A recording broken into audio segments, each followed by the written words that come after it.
La moitié de la forêt wallonne appartient à des propriétaires privés. La majorité d'entre eux possèdent des parcelles de moins de 5 hectares.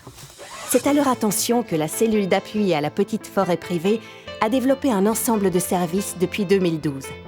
Mais qui sont ces propriétaires? La série Visage part à leur rencontre. Dans cet épisode, nous faisons la connaissance de Pierre-Marie Jacquemin. Ce retraité de Charleroi possède 3 parcelles familiales à Mex-devant-Virton. Profitant d'un projet de gestion forestière groupée, il a repris en main ces parcelles pour les inscrire dans une gestion forestière durable au bénéfice de la société. J'ai hérité de ces 3 parcelles de mes grands-parents paternels et j'ai eu l'opportunité de les agrandir par un achat. Je n'ai pas rencontré de problème particulier, si ce n'est la problématique de la peste porcine africaine qui a empêché de pouvoir se rendre sur les parcelles. Je connais la cellule d'appui depuis maintenant une dizaine d'années. Le premier contact que j'ai eu, c'était suite à la proposition de vente de bois avec d'autres propriétaires. L'information provenait de la commune de Mex-devant-Virton. J'ai maintenu la collaboration avec la cellule et ici, il y a quelques mois, à nouveau, j'ai été sollicité pour la vente groupée avec d'autres propriétaires et donc je me suis inscrit dans cette démarche. La cellule d'appui mène en effet des actions de gestion forestière groupée au sein de différentes communes. Les propriétaires peuvent bénéficier de visites conseils et participer à des ventes de bois ou des travaux forestiers groupés. Pascal François, bourgmestre de Mex-devant-Virton, est convaincu de l'intérêt de ces projets pour les propriétaires de sa commune. Donc l'intérêt de travailler avec la cellule d'appui, c'était de faire un petit peu un inventaire de ce qu'il y avait comme parcelles privées et de permettre aux propriétaires privés de d'abord trouver leur terrain pour certains, parce que c'était des héritages qui venaient de leurs parents ou de leurs grands-parents et n'étaient pas toujours au courant des parcelles où elles se trouvaient. Et aussi d'améliorer la situation des parcelles, parce qu'il y a beaucoup de parcelles privées qui étaient abandonnées. C'est la commune qui a pris l'initiative de convoquer les propriétaires afin de faire le point avec eux sur ce qu'il était possible d'une collaboration avec la cellule d'appui. Donc l'an dernier, nous avons été recontactés par la cellule d'appui pour refaire une deuxième édition de ce qui avait été fait préalablement en 2013. Principalement parce que les propriétaires ont changé, certains sont décédés, d'autres ont hérité, donc il fallait refaire un petit point sur ce qui avait été fait en 2013 et relancer une deuxième opération qui était nécessaire dans certaines parcelles, puisque sur 10 ans, les parcelles évoluent aussi. Quand j'ai repris la gestion des parcelles, je ne m'y connaissais rien et je ne savais même pas où elles se situaient. Et grâce à la cellule d'appui, dans un premier temps, j'ai mieux pu les situer et ensuite j'ai pu bénéficier d'une expertise dans le domaine de la sylviculture.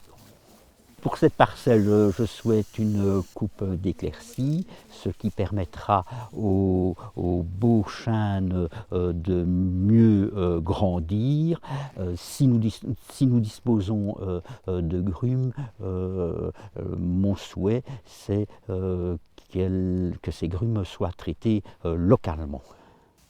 Pour réaliser ces ventes de bois groupés, la cellule d'appui fait appel à des gestionnaires forestiers indépendants. À Mex-devant-Virton, c'est la société Sylvagri-Consult qui a été chargée de mettre en vente les lots de bois. Mathieu Hannet est le technicien forestier qui a réalisé le marquage des bois.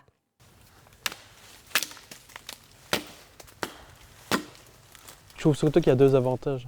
C'est non seulement c'est connecter des propriétaires à la forêt, mais qui ne savent pas avec qui vraiment parler et ne savent pas avec qui travailler. Donc ça, c'est le premier gros avantage. Et le deuxième inconvénient de la forêt privée en Belgique, c'est qu'elle est extrêmement morcelée. Et donc, C'est réaliser des ventes. Des fois, ce n'est pas possible pour un marchand de bois venir chercher quelques bois dans la forêt. Et donc, ce qui permet de les grouper ensemble pour réaliser des ventes communes qui attireront des exploitants forestiers. Je travaille uniquement dans le secteur privé où je réalise des éclaircies, ce qui consiste à enlever les bois les moins bien conformés pour laisser place aux plus beaux se développer. Il y a une dizaine d'années, lorsque j'ai repris la gestion de ces parcelles forestières, pour moi c'était un domaine totalement inconnu. Je me suis lancé dans l'aventure, notamment avec l'appui de la cellule et d'autres organismes.